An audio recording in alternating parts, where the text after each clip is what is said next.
Hello, everybody. Welcome to our first top 10 list. Wow. We wanted to do something universal, so Nintendo 64. Everyone loves Nintendo 64. This guy loves it. This guy loves it. Guilty as charged.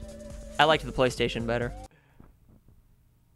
This is our list, not your list, okay? So don't be a baby in the comments and go, I can't believe they left out Starfox. It's the best video game. I like it, but it didn't make the list. Don't fucking tell them what we left out. Are you kidding me?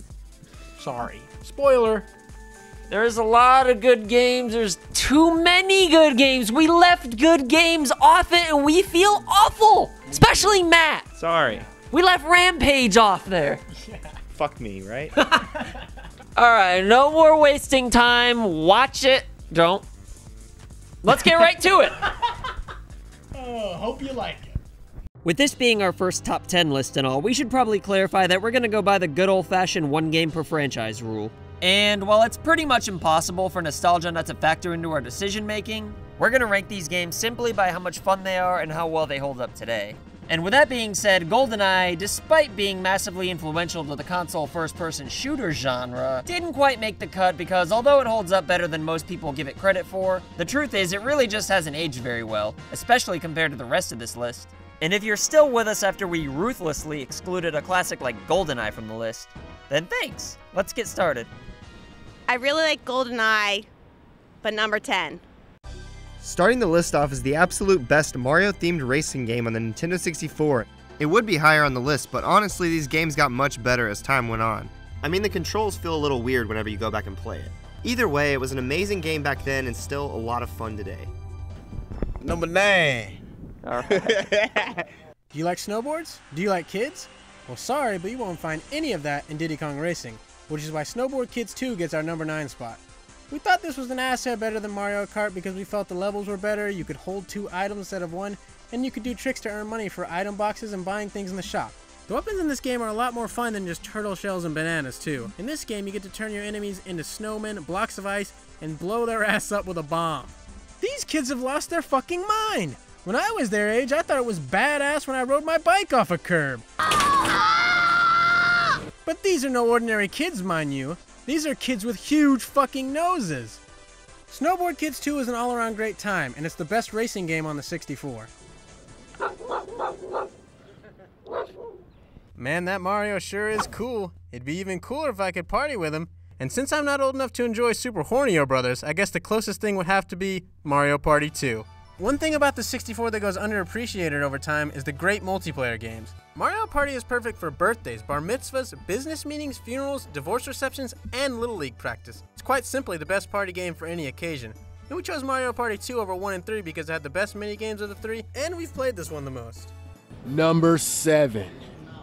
Anytime you see a Nintendo game made by Rare on the 64, that's pretty much a guarantee that you're gonna get a game that makes you drizzle white mud. After making amazing Donkey Kong games for the Super Nintendo, it remained to be seen if Donkey Kong's transition into 3D could be as successful as Bubsy's. Through some miracle, it turned out even better with an amazing game that's long as shit, but fun the whole way through. Number 6. Back when Rare was in its heyday, they were known for fun, family-friendly games, but then just despite the critics, they released something a little more naughty in Conker's Bad Fur Day. Loaded with profanity, sexual humor, movie references, a funny story, and drug abuse. This game wasn't for kids 2 and under. But most importantly, it had awesome gameplay, preventing its tomfoolery from being just a gimmick. It's pretty pricey in the aftermarket, but if you find a solid deal or just have the money, you should definitely pick this one up. Yeah, that's great. Number 5. Wow. What can we say about Super Smash Bros. That hasn't been said before? Well, how about it's great for including NES because that introduced the Mother series to audiences outside of Japan since Earthbound was poorly promoted and nobody bought it even though it was a unique and hilarious RPG with no other game out there like it. Why don't they just give us Mother 3 or make a new game? They even translated Mother 1 but wouldn't release it, and the only way you can play is by using emulators or buying reproduction cards off of some sketchy-ass website. What the fuck, Nintendo? Smash Bros. Is our favorite fighting game series of all time. And this is the game that started it. Number 4.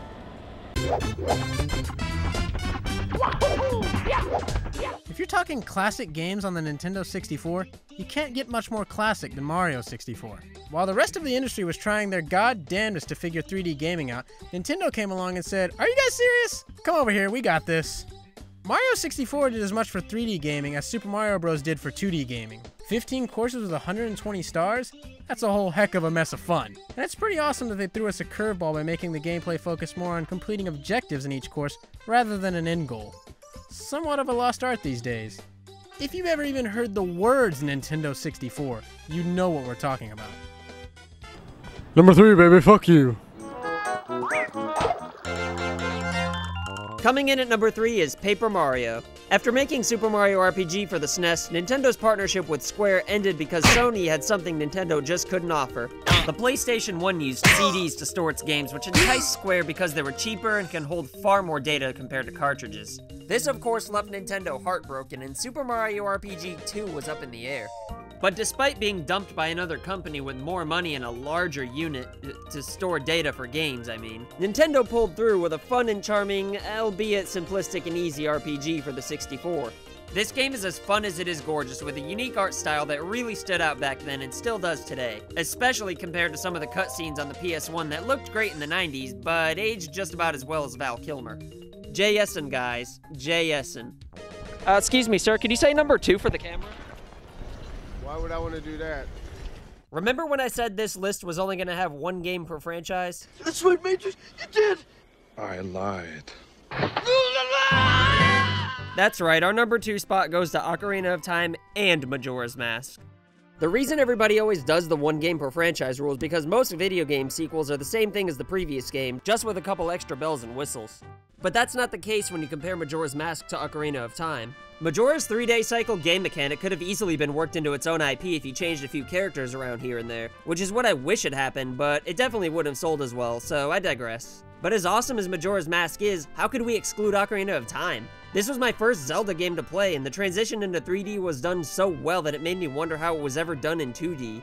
Don't get me wrong, I've played A Link to the Past and realized how awesome 2D Zelda can be, but Ocarina of Time was a perfect introduction to an amazing series and is fun from start to finish. It even holds up amazingly well to this day. But then again, so does Majora's Mask, and for completely different reasons, which is why we're not gonna choose between the two.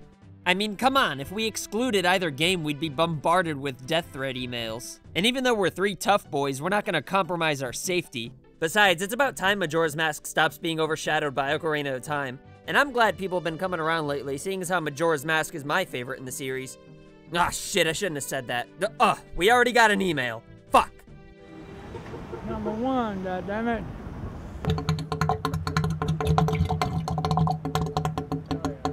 We're sure you figured it out by now since there's no other great games left, but just because it's obvious doesn't mean it's wrong.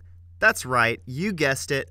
Our number 1 game for the Nintendo 64 is Toy Story 2.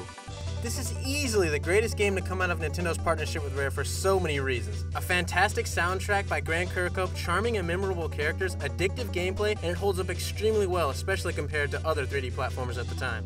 Until about a year ago, I've never even played this, and it's easily one of my favorite games ever, so our praises aren't about it being nostalgic or anything like that. Being placed in 9 different worlds and figuring everything out from scratch is a blast, and I appreciate a game that's not full of cryptic bullshit that you just have to look up on the internet. Completing the areas feels extremely rewarding, and it's a shame that this series is so short-lived. Don't you guys think Banjo Kazooie was an easy choice for number 1? You mean Toy Story 2? No, we've been talking about Banjo Kazooie this whole time. When Matt said Toy Story 2, I just assumed you guys really liked that game or something, since I never really played it and you seem pretty confident in your voices. But no, we've been talking about Banjo Kazooie this entire time. I'm sure of it.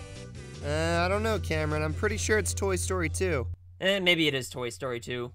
What'd you think of the list? Let us know down there. What do you think? Do you want to murder us because we left your favorite off? Do you agree with our list 100% and you say, wow? Tell us what top 10s you want to see, or top 8s, whatever it is. Top 5? Top 4? Top 5? Top 4? 1. Top 1. We'll do the top 1. We'll do a top 1 list. I'll do it for you right now. Top 1 gamers crew. Us. See you next time on FUgameCrue Z.